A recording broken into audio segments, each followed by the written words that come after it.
"This ring never belonged to you." Olivia's cold declaration struck me like a bolt of lightning. I stood there, unable to believe my ears, but my heart no longer felt shaken. Everything had a reason.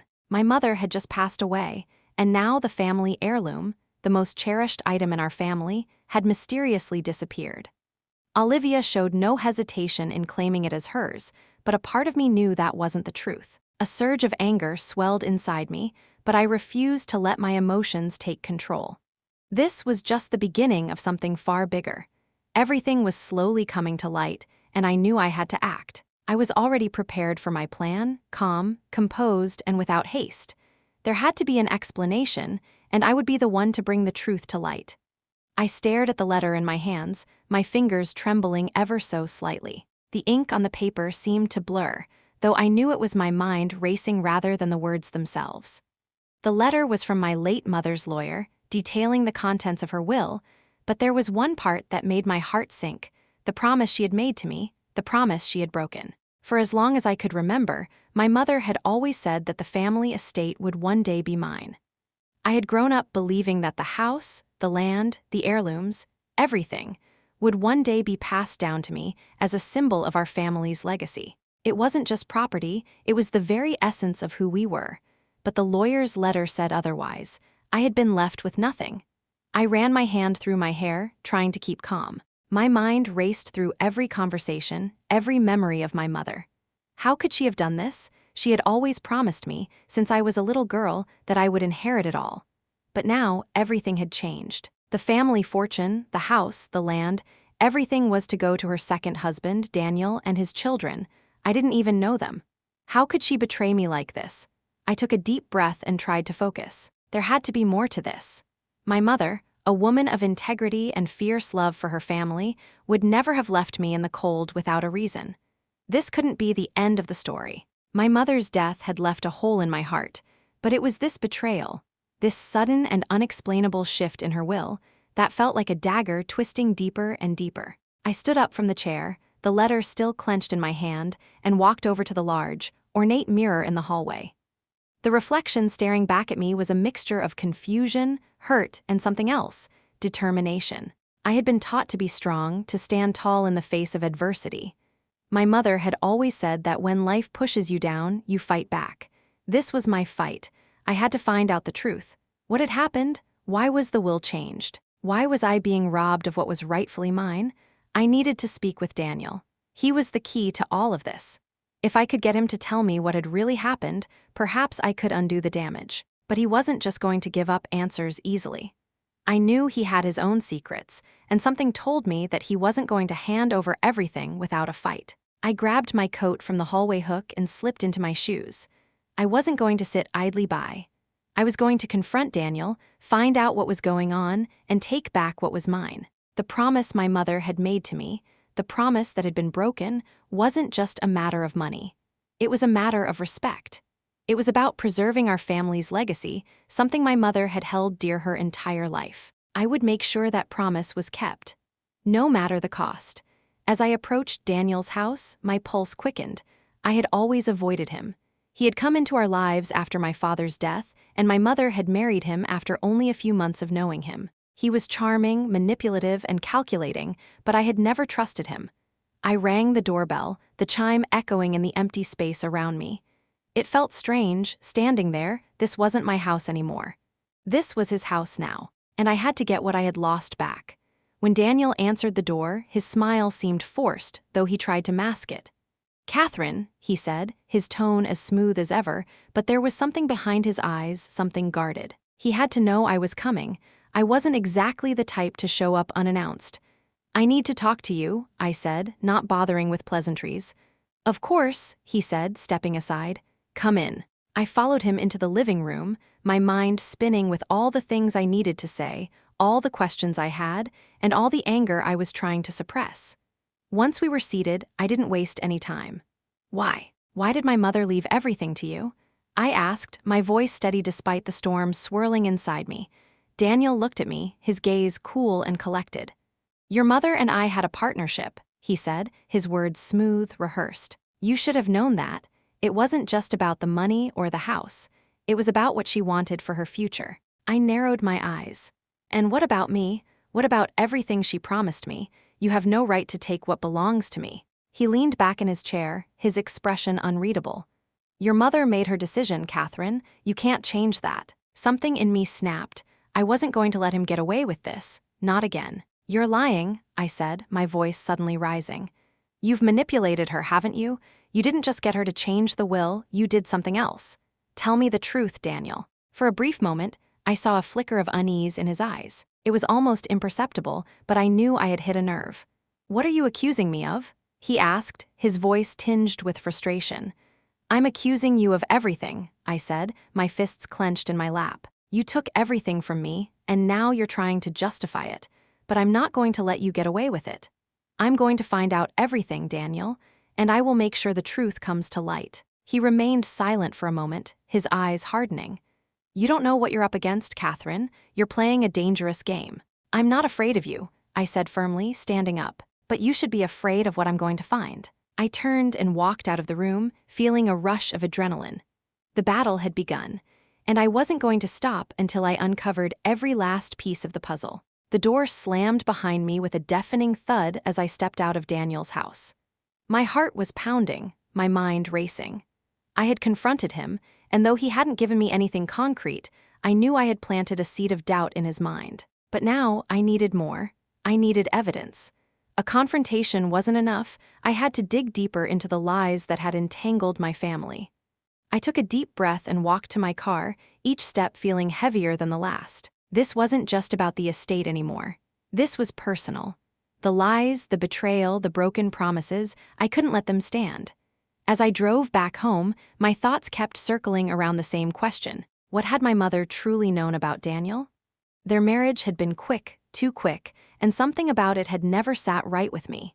But my mother had always protected me, and I had trusted her judgment, even when I felt uneasy about him. Now I had to wonder, was this all part of his manipulation? Had he been plotting this for years, quietly steering her toward him, knowing that the family wealth would one day be his? I needed answers, and I needed to start somewhere. My first move was clear. I would go through my mother's personal belongings. I needed to see if there were any clues she left behind, any hint of what had really been going on behind closed doors. By the time I reached my mother's house, the sun had set, and the world outside seemed to reflect my mood, dark, heavy, and uncertain. I stepped inside, the familiar smell of old books and polished wood welcoming me with an eerie sense of nostalgia. It was hard to believe that just a few weeks ago, my mother had been here. Her presence was everywhere. Her collection of antique vases, the old armchair she always sat in by the window, the pictures of us as a family. I had spent so many years of my life in this house, never imagining that I would one day be left to confront its darkest secrets alone. I walked to the study, where my mother had kept her most important documents. I knew the place well, but now it felt different, like I was trespassing in a world I didn't belong to. My hands shook as I rifled through the drawers, pulling out old papers, contracts, and legal documents, none of which gave me any immediate answers. Then I found it. Hidden beneath a pile of old photographs and letters was a small leather-bound journal. It was my mother's handwriting, unmistakable with its elegant curves. I opened the first page, the scent of leather and ink filling the air, and began to read. The first few pages were filled with personal thoughts, musings about her life, our family, and the quiet moments she cherished. But as I turned the pages, I found something that made my stomach tighten, a series of entries that mentioned Daniel. They were brief at first, small notes about their growing connection. But as the entries went on, I could feel a shift in her tone. There was something subtle in the way she wrote about him, something that hinted at doubt, something that she had never voiced aloud. Daniel has been distant lately, but I can't shake the feeling that there's something I'm missing. He wants to be a part of the family more than I realized. I just don't know if I'm ready for that, or if I should be. The words sent a chill down my spine. My mother had been uncertain about him, she had known something wasn't right, but she had gone ahead with the marriage anyway. It was as though she had been willing to ignore the warning signs, to trust in her heart rather than her instincts. I could almost hear her voice in my head, telling me she did it for us for the future. But what future? I flipped through more pages, desperate for more. And then I found it, an entry written just a few weeks before her death. It was dated the day she had changed her will. "I've done something I never thought I would do. I've left everything to Daniel. He convinced me it was the best choice for all of us, but I'm not sure anymore. I've made a promise to Catherine, and I've broken it. I hope she'll understand one day." The words hit me like a punch to the gut. She had known. She had understood what she was doing, but she had made the decision anyway. She had broken the promise to me, her daughter, for a man she had trusted more than she should have. I slammed the journal shut, feeling a wave of betrayal wash over me. There was no more doubt. Daniel hadn't just manipulated my mother, he had forced her hand. He had played her like a puppet, pulling the strings until she had no choice but to comply. And now, he was reaping the rewards, but I wasn't going to let him get away with it. My mother had left me a clue, a final piece of the puzzle, and I wasn't going to let it go to waste. I had to confront Daniel again, but this time, I wouldn't be unprepared. I would bring everything I had uncovered and force him to tell the truth. I stood up from the desk, my determination solidifying. I wasn't just fighting for money or property. I was fighting for my mother's legacy, for the promise she had made to me, and for the truth that had been buried beneath layers of lies. The next day, I went back to Daniel's house. This time, I wasn't walking in empty-handed. This time, I had something he couldn't ignore. I rang the doorbell, the sound echoing through the quiet house. When he opened the door, I could see the flicker of recognition in his eyes. He knew this was different. "I know what you did, Daniel," I said, my voice unwavering.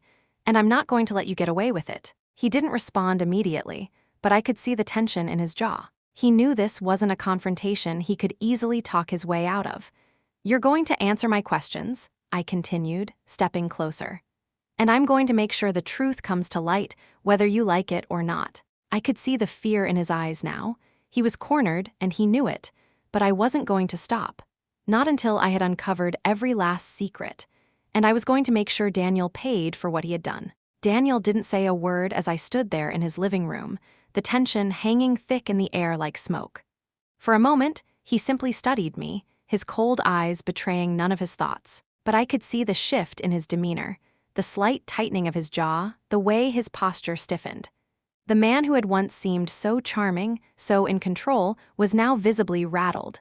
I didn't give him time to compose himself. "You thought you could just erase me from the picture, didn't you?" I said, my voice a low, steady growl. "You thought that by marrying my mother, you could control everything, take what was mine, and get away with it." Daniel's gaze flickered momentarily to the door, as if contemplating an escape, but then he seemed to resign himself. "Catherine, you don't understand." "Oh, I understand perfectly." I cut him off, my fingers tightening around the journal I had brought with me. "This isn't about love or partnership, Daniel. This is about power. You played her, manipulated her into thinking she was doing the right thing for the family. And now, you think I'll just sit back and let you have it all." I took a step forward, watching his every move. The walls were closing in. I could see the fear in his eyes now, even if he tried to mask it with his usual arrogance. "Do you want to hear what she really thought of you?" I asked, holding up the journal for him to see. His eyes darted to the leather-bound book, and for the briefest of moments, I saw a flicker of panic in his expression. But it was gone as quickly as it appeared, replaced by the practiced calm he had always shown. "What are you talking about?" Daniel's voice was unnaturally calm, as if he was trying to regain control over the situation. I didn't waste any time. "Your game is over, Daniel. I know what you did, and I know exactly how you manipulated my mother. This journal, her personal thoughts, has everything. She knew what she was doing when she changed the will. And she regretted it." I opened the journal to the page where she had confessed to her doubts. I watched as his face paled, the color draining from his cheeks. For a fleeting moment, he looked like a man who had been caught in the act, but just as quickly, he regained his composure. "You can't do this," he said, his voice now tight, almost pleading. "You don't know the full story." "Oh, but I do," I replied, flipping the pages. "I know that she thought she was doing the right thing, but I also know that you're lying. You didn't just win her over with love, Daniel. You manipulated her fears, her insecurities, and you convinced her that this was the only way to secure the future. You didn't just gain a wife, you gained access to everything she had." His eyes darted around the room, and I could tell that he was struggling to maintain his usual sense of control. It was almost pitiful to watch, but I couldn't afford to let him off the hook now, not after everything he had done. "I don't care how you did it," I continued, my voice now sharper, cutting through the air between us. But what I do care about is what you've taken from me. You can't just erase me from this family's history. You can't take everything that was promised to me and expect me to walk away. There was a long pause, a silence so thick I could almost feel it pressing down on my chest. Finally, Daniel spoke, but this time his voice was different. There was no bravado, no arrogance. It was filled with something else. "You're making a mistake, Catherine," he said, his voice low, almost pleading. "This isn't something you can just fix. You have no idea what you're up against. This is bigger than you think." I raised an eyebrow, not intimidated in the least. "Bigger than me?" I repeated, the words almost mocking. "I've spent my whole life in this house, Daniel. I've spent my whole life preparing to take care of this family. And you think I can't handle whatever this is?" I could see him trying to piece together his next words, but they weren't coming as easily as they had before. For once, he seemed unsure of how to navigate this new version of me, the version who had learned the truth, who wasn't willing to back down anymore.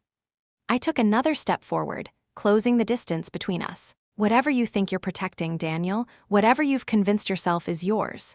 It's not, it never was, and it will never be." His face darkened, but he didn't move.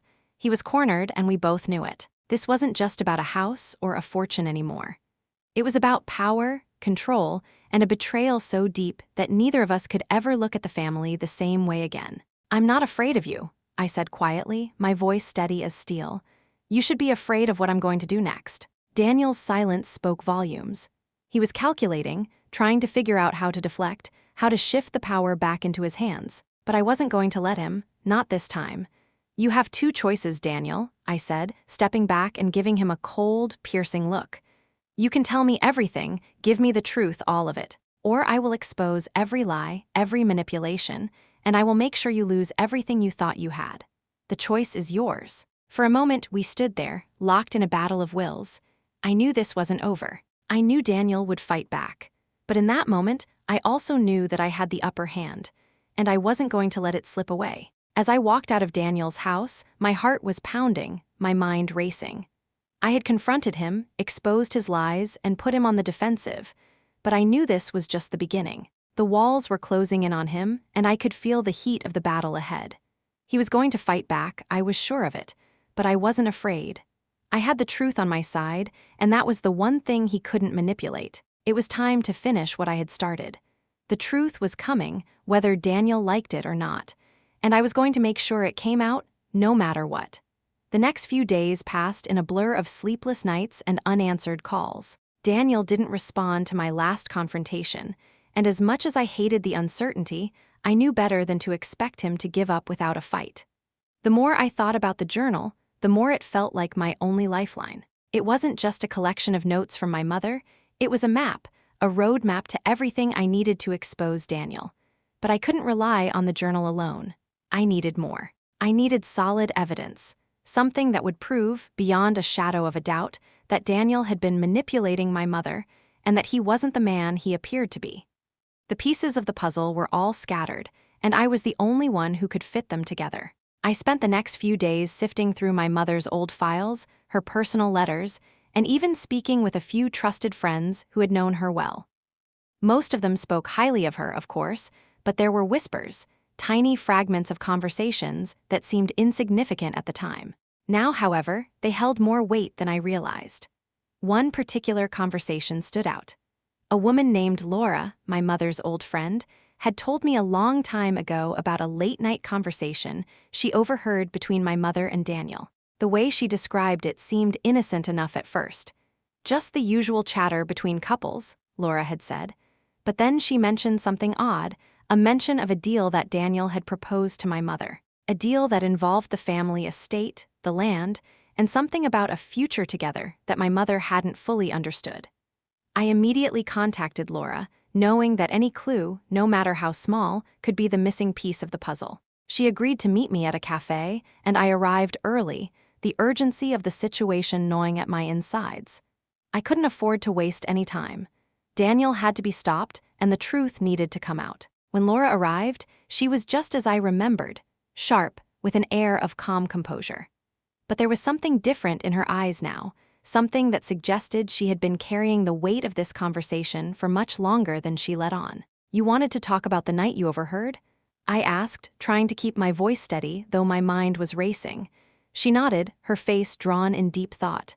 "Yes, but I want you to understand something, Catherine. It wasn't just the conversation that struck me, it was the way your mother reacted afterward. She seemed conflicted, and that's when I knew something wasn't right." I leaned forward. "What exactly did they talk about?" Laura paused, as if weighing her words carefully. "It was late, and I was visiting your mother.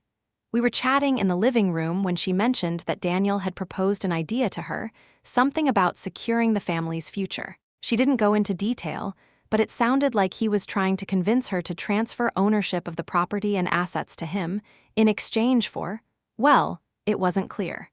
But the way he said it made her uneasy. She started to ask questions about the will, about who would inherit what, and she seemed to hesitate, like she wasn't sure if it was the right decision. Did she say anything else? Did she sound like she was going to do it? I asked, my heart pounding in my chest. Laura shook her head. No, but the next day she was very quiet. She seemed like she was still thinking it over, and after that, things changed. She started acting distant, like she was in over her head. I took a deep breath, trying to piece everything together. This was the confirmation I needed. Daniel had already been planting seeds of doubt in my mother's mind, and from the way Laura described it, he had been subtly manipulating her. I couldn't let him get away with this. Not now, not after everything. Did she say anything else about him? I pressed. Laura's eyes grew distant, her voice lowering. She did say one thing that stuck with me. She said, "He's not who he says he is. I'm just not sure if I can trust him." My blood ran cold. My mother had known all along. She had seen through him, but had been too vulnerable, too caught up in her own insecurities to stop the inevitable. She had fallen into his trap. I felt a surge of anger, but I pushed it down. There was no time for rage. I needed to focus. "Thank you, Laura," I said, standing up. "You've given me the information I need. I just need to dig a little deeper, and then I'll have what I need to end this." As I left the cafe, I knew I had just uncovered another crucial piece of the puzzle. But I wasn't done yet. There was more to find, and I wasn't going to stop until I had every last shred of evidence. Daniel was going to pay for what he'd done, and I wasn't going to let him destroy everything my family had built. The next day, I took a trip to the courthouse. I needed to access the records of my mother's will, specifically, any amendments or changes made shortly before her death. I had a feeling that the timing of those changes was no coincidence. My instincts were screaming that Daniel had been the driving force behind my mother's decision to alter her will. When I arrived at the courthouse, I made my way to the clerk's office, where I requested the documents. I had already done some research, and I knew that certain records were public, particularly the amendments to a will if they had been filed with the court. The clerk handed over the paperwork without hesitation, and I quickly scanned through the pages. My suspicions were confirmed. The amendment to the will had been made just days before my mother's death, and it wasn't just a minor change. It was a complete overhaul of who would inherit the estate. The new will left everything to Daniel and his children, bypassing me entirely. But that wasn't the worst part. The worst part was the notation at the bottom of the will. I, Eleanor Hayes, leave everything to Daniel Moore in exchange for his promise to care for Catherine in the future. He has assured me that he will provide for her, but I am too ill to make these decisions on my own. I stood frozen, my heart pounding in my chest. It was as if the words were mocking me. My mother had been so desperate, so manipulated, that she had given up everything for a promise that Daniel had no intention of keeping. The manipulation, the deceit, it was all laid out in black and white. I had the proof I needed. I had the evidence to expose Daniel for who he really was. But there was still one thing left to do.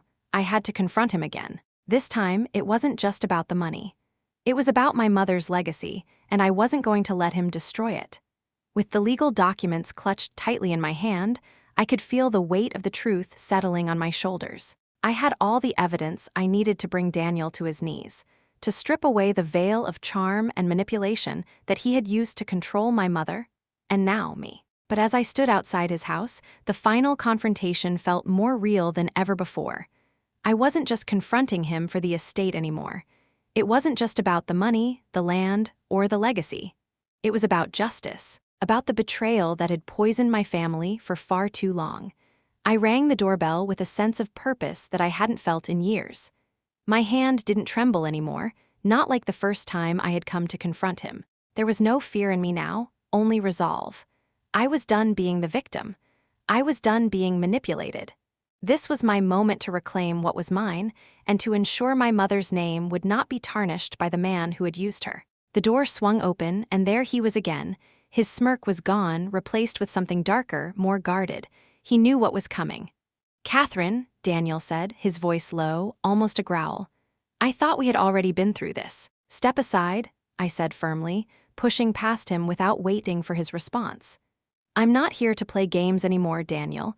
I've got everything I need to make sure you don't walk away from this." I could see the tension in his eyes, the flicker of panic he tried so hard to hide. He was cornered now, and he knew it. "What are you talking about?" His voice was strained, but there was still an air of arrogance in it. "You have nothing. You're wasting your time." I pulled the will amendment from my bag, the papers almost mocking in their simplicity, as if they were the damning evidence of everything he had done. I shoved them in front of him, watching his face pale as he read the words. "This is what your manipulation has led to, Daniel," I said, my voice cold. "My mother was too ill, too vulnerable to make these decisions on her own. But you," I pointed at him, my finger shaking with anger, "you knew exactly what you were doing." His eyes flickered to the paper, then back to me, but he didn't say a word. He couldn't, not now. The truth was out, and there was no denying it. "You thought you could just walk in here and take everything that belonged to me, everything my mother worked for," I continued, my voice rising, fueled by the injustice of it all. "You thought I wouldn't fight back, but you were wrong." Daniel opened his mouth as if to speak, but then closed it again, his usual smooth confidence evaporating. I could see his thoughts racing, calculating, but I wasn't going to give him time to come up with another excuse, another lie. "You manipulated her," I said, my voice steady and sure. "You played on her fears, her doubts, and you took advantage of her. You weren't interested in her love or her family. You were interested in her money. And now I'm going to make sure the world knows what you did." He looked at me for a long moment, his lips pressed into a thin line, before he spoke. "You think this changes anything? You think the will can be undone just like that? You don't have the power, Catherine." I took a step closer to him, my eyes never leaving his. "You're wrong, Daniel. I do have the power, and I'll use it. I'm going to expose you. The truth is coming out whether you like it or not." Daniel's eyes narrowed. For a split second, I saw the anger, the panic, and the realization that his world was unraveling. He had never expected someone to fight back. He had assumed I would just take my loss and walk away. "I won't let you destroy me," he said, his voice tinged with a quiet fury. "You think people will believe you. You think anyone will care about the ramblings of a bitter daughter." I could see the fear hiding behind his bravado. He knew he was losing his grip on everything. The game was up. "I don't need anyone to believe me," I said, my voice icy. "I've got the proof, Daniel, and I will make sure it's seen. You'll be exposed for who you really are." I could tell he was weighing his options, but it was too late. The foundation he had built on lies was crumbling beneath him, and there was nothing he could do to stop it now. "You're making a mistake," Daniel said, his voice trembling slightly. "You think I'm the only one with secrets. You have no idea what you're getting into." The threat in his voice wasn't lost on me, but it didn't faze me. I had already won. The power was in my hands now, and there was no turning back. "Bring whatever you have," I said, my voice filled with cold resolve. "I've got everything I need to make sure this ends in my favor, and I won't stop until you're held accountable for what you've done." Daniel's face contorted in frustration, his fists clenched at his sides. But there was no fury in his actions, no confidence. He had nothing left to fight with. All his lies had caught up with him. "I'm done with you," I said, turning to walk away. But before I reached the door, I stopped. "You've already lost, Daniel. You just don't know it yet." I walked out of his house, my steps purposeful and firm. I had finally done it. I had taken back control. I had reclaimed my mother's legacy, and I was going to make sure Daniel paid for everything he had taken from us. The truth was out, and there was no going back. The walls had closed in on him, and this time there was nowhere left for him to run. As I sat in my car, driving away from Daniel's house, I felt a strange mixture of relief and anger. The anger wasn't just for what Daniel had done. It was for the years of manipulation, the broken promises, and the way he had used my mother. But the relief came from knowing that the battle was finally over. The truth had won, and no one could ever take that away from me. The next few weeks were a whirlwind of meetings with lawyers, media coverage, and relentless pressure. It felt like the world was watching, waiting to see how this would all unfold. The moment I had feared and fought for was finally here. Daniel was about to face the consequences of his actions. The legal battle was long, exhausting, and at times, demoralizing. But the truth was on my side, and I wasn't about to back down. The first major blow came when the press caught wind of the story. What had started as a personal battle for my family's legacy quickly turned into a public spectacle. Daniel, who had always prided himself on his public image, now found himself at the center of a scandal. The press painted him as a manipulative opportunist, someone who had preyed on a vulnerable widow to gain access to a family fortune. And while Daniel tried to deny everything, the evidence was overwhelming. The old legal documents, the journal entries, and most importantly, the testimonies from people like Laura, each piece of the puzzle fit perfectly, and it all pointed to one undeniable truth. The media frenzy was unrelenting, and while it made me feel exposed, I couldn't help but feel a sense of satisfaction in seeing Daniel squirm. For the first time, he was the one under scrutiny, the one who couldn't control the narrative. It was as if the tables had turned, and for once, I wasn't the victim. But despite the external chaos, there were moments of quiet reflection. When I would sit alone in my mother's old study, the same study where so many of the lies had been spun, I couldn't help but feel a deep sadness. My mother was gone, and no matter how much justice I sought, it couldn't bring her back.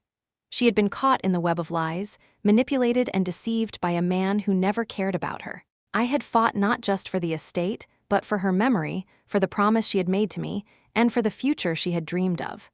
In the midst of all the chaos, I had a moment of clarity. I realized that the estate, the money, even the power, had never truly been what mattered.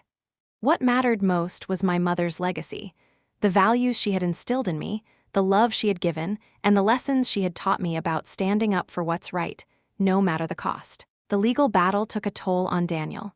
The more the case unfolded, the clearer it became that his manipulation was far deeper than anyone had initially realized. He had tried to keep up appearances, but the cracks were showing. His reputation had been shattered, and his once smooth and polished public persona was now tarnished beyond repair. One afternoon, I received a phone call from my lawyer, informing me that Daniel had decided to settle. The case had been dragging on for months, and the mounting pressure from the public and the legal system had left him with no choice but to surrender. He agreed to return the estate, along with the assets he had unlawfully acquired. The terms were clear. The will was to be amended, with everything restored to my name. I felt a strange emptiness as I hung up the phone. I had won. I had reclaimed my birthright, and I had exposed Daniel for the fraud he was. But there was no elation, no victory dance. The fight had drained me, and though justice had been served, the emotional cost was far greater than I had anticipated. I spent the next few days revisiting my mother's belongings, going through her letters, her old books, and the personal items she had left behind. There was comfort in those quiet moments, in reconnecting with the woman who had shaped me. I didn't need the estate or the fortune to honor her memory. I already had what mattered most: her love, her wisdom, and the strength she had passed down to me. The final step was the public announcement. With the estate in my hands, I had the option to simply walk away from it all and live my life in peace. But that wouldn't have been enough. I had come this far, and I couldn't let the story end with a quiet settlement. I needed the world to know what had happened, to understand the true cost of manipulation, and to see the power of standing up for what was right. I organized a press conference, something I never thought I would do. It felt like a necessary step to put everything behind me, to take control of the narrative. Standing in front of a room full of reporters, the weight of the situation settled on my shoulders. But when I began to speak, I felt a strange sense of empowerment. "I stand here today," I said, my voice steady and strong, "not just to reclaim what was taken from me, but to honor my mother's legacy. She was a woman of integrity, of kindness, and of strength. She deserved more than what Daniel Moore offered her, and it is my mission to ensure that no one ever forgets that." The room was silent as I spoke, the reporters hanging on every word. And when I finished, I felt like a burden had been lifted from my shoulders.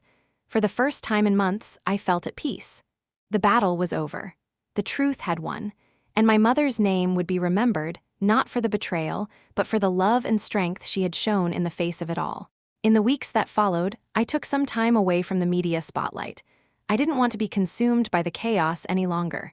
I needed time to heal, to reflect, and to move forward. I had one, but it had cost me. The process had been grueling, and the emotional toll had been far greater than I could have anticipated. But I was stronger for it. And as I walked away from the ashes of what had once been my family's legacy, I realized that I had something far more valuable than wealth or property. I had the truth, and that was enough. The days that followed the press conference were quieter, but the weight of everything that had happened lingered. The estate was legally mine again, and Daniel had been forced to leave. His influence had vanished as quickly as it had come, but the scars he had left on my family, on me, were deeper than I had imagined. It felt almost surreal. The house that had once been filled with secrets and manipulation now stood empty, its walls echoing with memories of a time that felt like another life. I often found myself wandering through the rooms, my footsteps loud in the silence, as if searching for something I couldn't quite name. Maybe it was a sense of closure. Maybe it was the hope that, somehow, everything would go back to normal. But I knew better than that. I had spent so many years of my life living in a lie, trusting the wrong people, and believing in promises that were never meant to be kept. And though I had won, the victory felt bittersweet. What was the point of having it all if it had come at the cost of so much pain? But as I stood in the study that had been my mother's favorite room, I realized something important. This house wasn't just a place, it was a symbol. It represented my mother's love, her strength, and the legacy she had built. It wasn't about the wealth or the property. It was about what she had stood for, what she had wanted for me. She wanted me to live a life of purpose, not to be consumed by the darkness of manipulation and greed. I closed my eyes for a moment, feeling the weight of her presence in the room. It was as if she were telling me that it was time to let go, to move forward, and to rebuild. Not just the house or the family legacy, but my own life. I decided to take a break from the media, from the constant reminders of the battle I had fought. I needed time to heal, to reclaim parts of myself that had been lost in the chaos. I took a trip to a small cottage by the lake, a place my mother and I used to visit when I was younger. It was quiet, peaceful, and the perfect place to reflect. There, surrounded by nature and the stillness of the water, I had the space to think. I started to write again, journaling my thoughts, my fears, my hopes for the future. I wrote about everything I had been through, but also about what was to come. I realized that I couldn't let the past define me. I had faced the worst of it, and now it was time to build something new. In the weeks that followed, I began to make plans. I didn't need the fortune. What I needed was a fresh start, a chance to build my own legacy. I started to explore ways to give back, to use what I had learned from this experience to help others. My mother had always believed in the power of helping those in need, and I decided that I would carry that belief forward.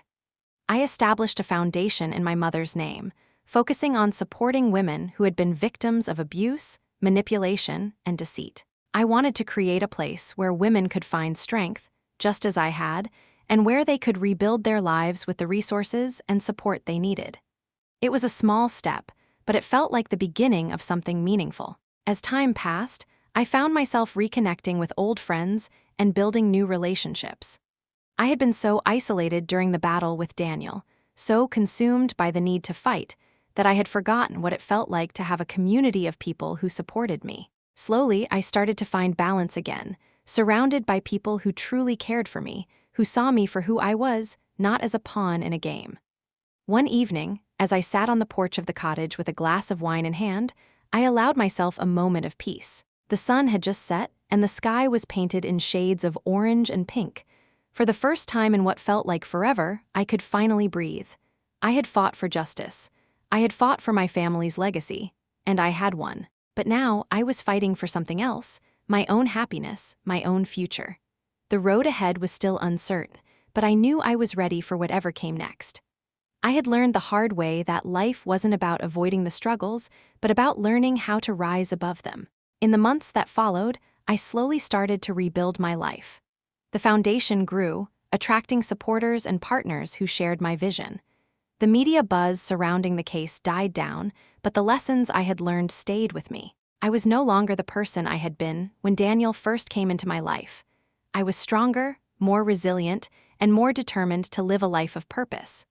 I had learned that, sometimes, the greatest strength came from walking away from the things that no longer served you. It was about shedding the layers of fear and doubt and stepping into the person you were always meant to be.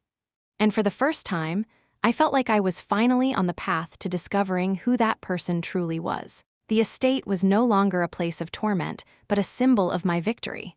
It would always be a part of my past, but it didn't define me.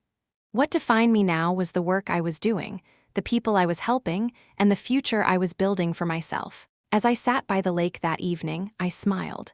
The battle had been long, but the war was over. And I had emerged victorious, not because I had defeated Daniel, but because I had found the strength to heal, to rebuild, and to live my life on my own terms. And that, I realized, was the greatest victory of all. The foundation grew stronger with each passing month. What had started as a small idea, something to honor my mother's legacy, had blossomed into something much larger. I began receiving support from all corners of the community. And soon, we were hosting events, providing legal aid to victims, and offering counseling to those affected by manipulation and abuse. I could feel my mother's presence in every step I took, and I knew that, somehow, she was still guiding me, still reminding me of the power of compassion. But even as my new life took shape, there were moments when the past would come crashing back in. The memories of Daniel's manipulation, the way he had wormed his way into my family's life and twisted everything we held dear, still haunted me.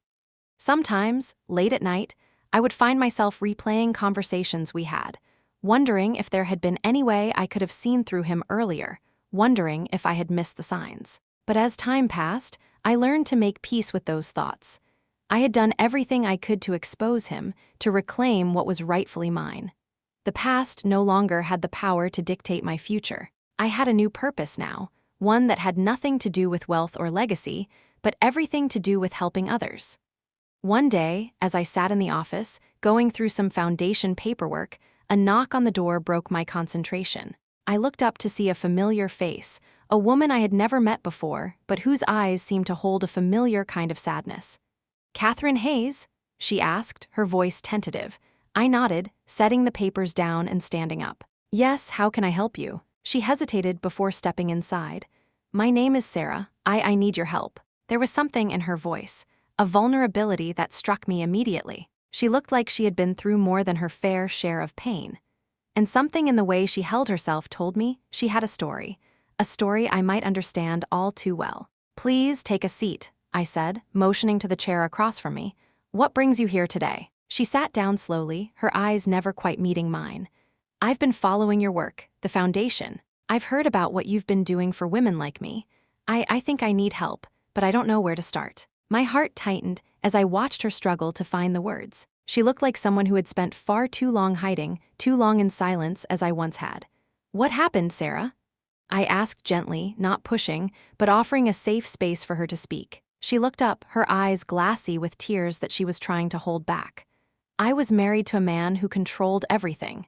He manipulated me, made me think I was crazy, that everything I did was wrong. He made promises that weren't kept, and now I've lost everything. I don't know who I am anymore.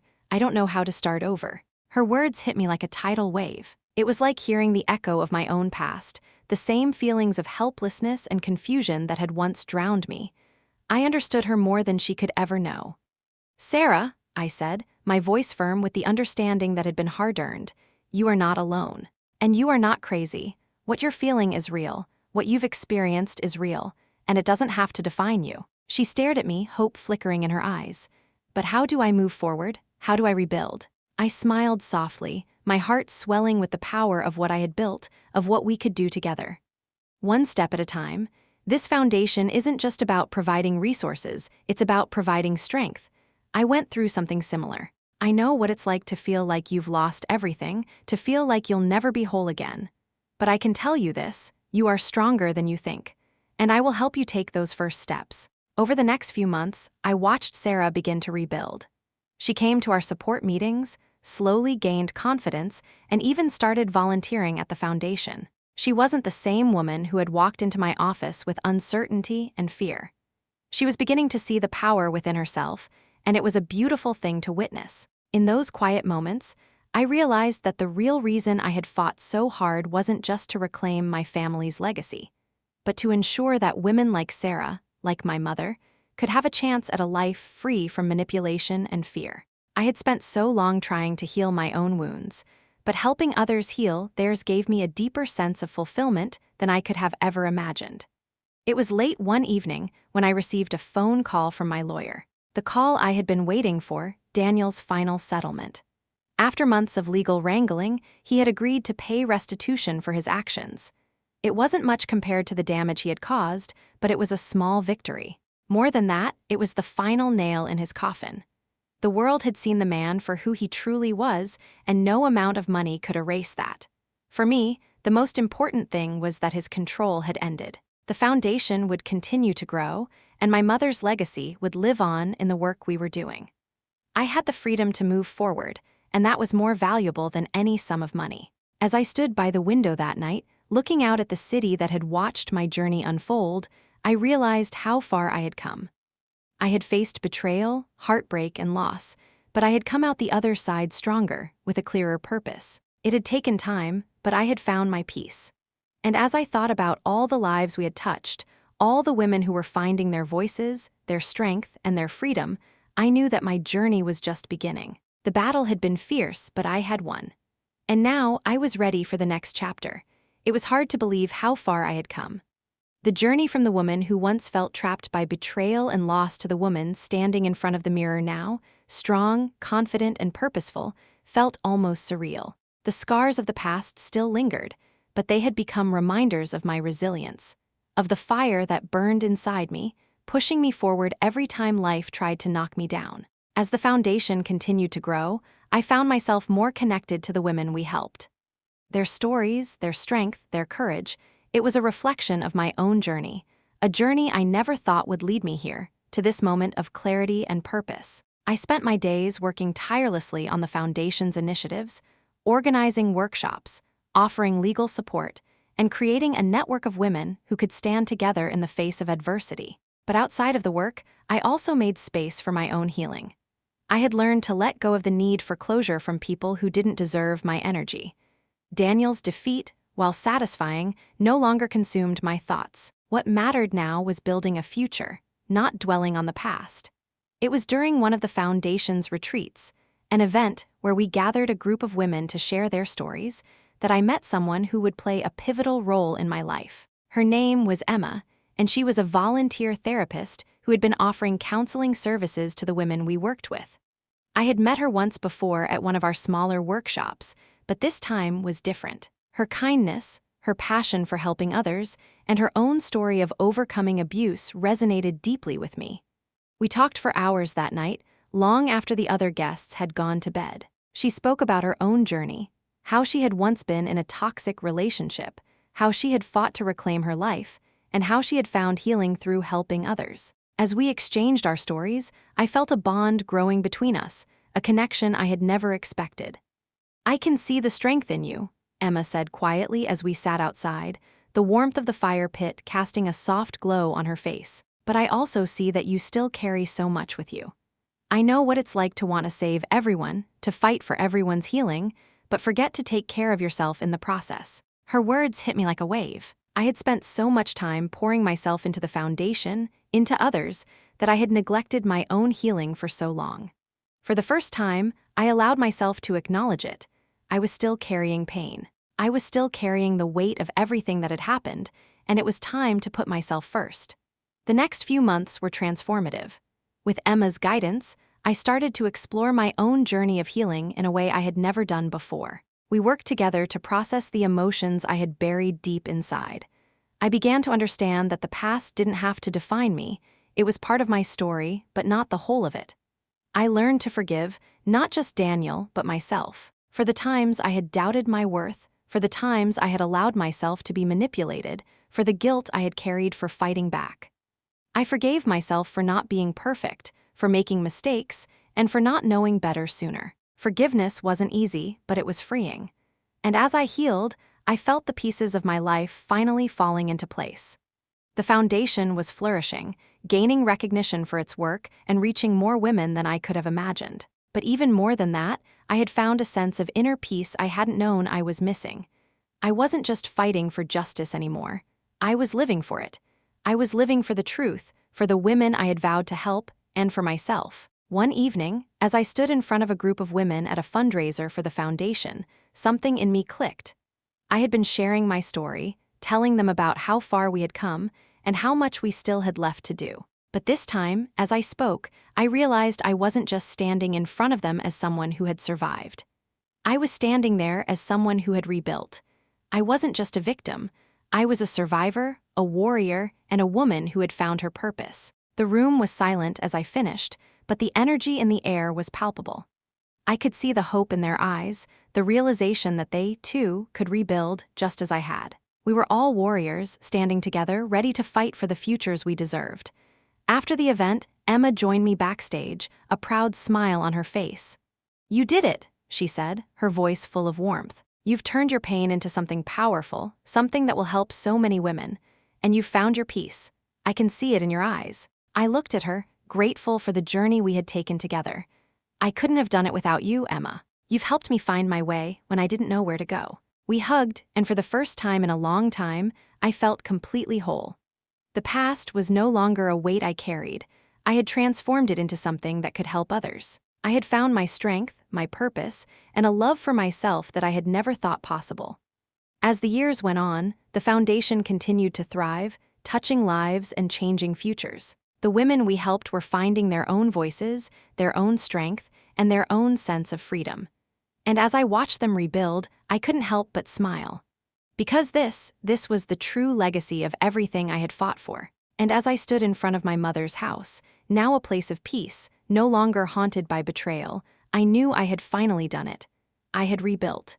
And for the first time in my life, I felt that I was exactly where I was meant to be. No longer defined by the man who had tried to destroy us, I had built a future that was my own. And in the quiet moments, when I let myself reflect, I knew that my journey had come full circle. The battle had been long, but the victory was sweeter than anything I could have imagined. The truth had set me free. And now, with my heart full of hope and a future full of possibility, I was ready to embrace whatever came next. Because I had finally found my peace, and there was nothing left to stop me. The foundation had become more than I could have ever dreamed.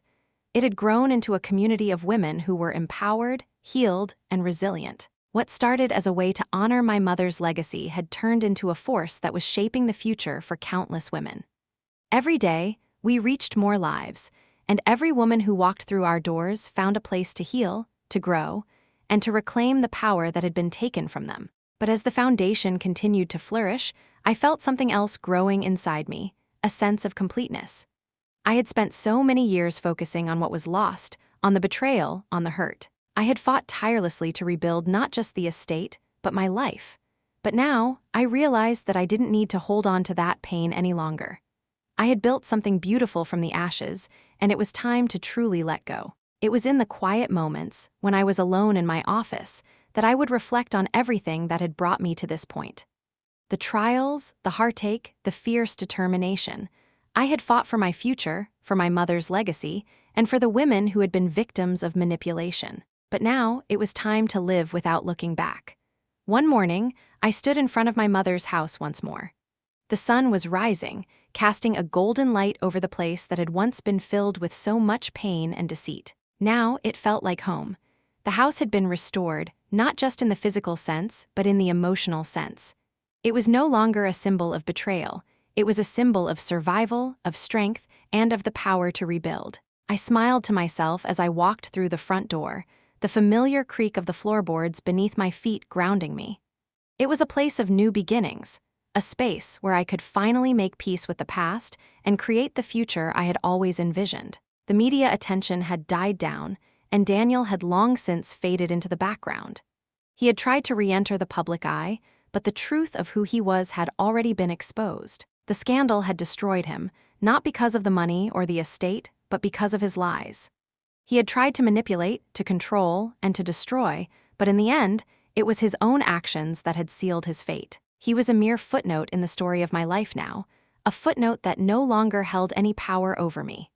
What mattered now was the future I was building with the foundation, with Emma, and with the women who had walked beside me, the relationships I had nurtured, the trust I had earned, and the lives I had touched were far more meaningful than anything I had ever thought I needed. One evening, as I sat on the porch of the house, watching the sunset with Emma by my side, I felt a profound sense of peace settle in. We didn't speak for a while, there was no need. We both knew that the journey had come to a natural conclusion. Emma turned to me, her smile warm and understanding. "You've done it, Catherine. You've created something incredible. And more than that, you've become the woman you were always meant to be." I looked out at the horizon, the golden light of the sunset reflecting in my eyes. "I've done it, yes, but I couldn't have done it without all of you, the women who have stood by my side, the women I've helped, and the ones who helped me. It's been a collective journey, and we've all grown stronger together." Emma nodded, her expression full of admiration. "And the best part is, it's just the beginning. You've given so much to the world, and now it's your turn to live for yourself. For the first time in a long time, I see you truly free." A sense of contentment washed over me as I sat back in my chair, looking out at the landscape that stretched before us. The house was no longer just a physical structure. It was a part of me, a part of my story, a part of my healing. The years passed, and the foundation continued to flourish. We expanded our programs, touched more lives, and reached women across the globe. But even as the organization grew, I kept coming back to the same principle: the power of healing, of reclaiming what was lost, and of rebuilding what had been broken. I often thought about my mother, about the promise she had made to me, and about the legacy she had left behind. She had given me the strength to fight, to believe in myself, and to never give up. Even after everything, even after her death, she had passed down the most valuable gift of all: the courage to rise again. One evening, as I sat at my desk, finishing up some reports for the foundation, I felt a sense of deep satisfaction. The world had been through so much, and I had fought fiercely to ensure that my mother's memory and the legacy of our family would live on in a way that mattered. But more importantly, I had fought for myself, and I realized as I closed my eyes and took a deep breath that I had won. Not just in the battle for the estate, but in the battle for my own peace, my own happiness, and my own future. The final chapter of this story was no longer about fighting for something I had lost. It was about embracing the life I had fought for, about creating something beautiful out of the ashes of the past. And in that moment, as I allowed myself to truly let go of everything that had once defined me, I understood. The story was no longer about what had been taken from me, but about what I had built. And that, I thought, was a legacy worth living for.